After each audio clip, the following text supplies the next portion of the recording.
Kulumakli Shabile Sil Liqaqua Jesucristo, Josi Baom San Mateo.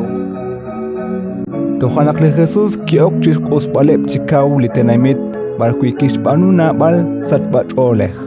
Shbanak inka keshjot or inka kesh halskaush kishtirep chihokain. Ra chalil saben at Corazin, Ra chalil saben at Betsaida.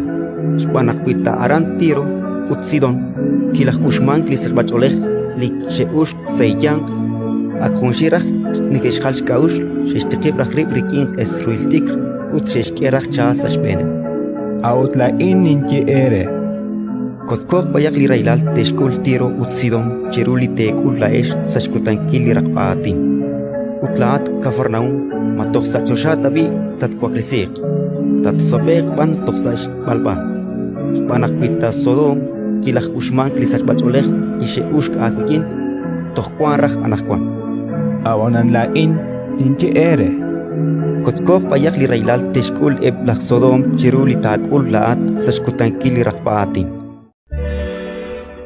Ratin likakwa, Intanyo kapakwa.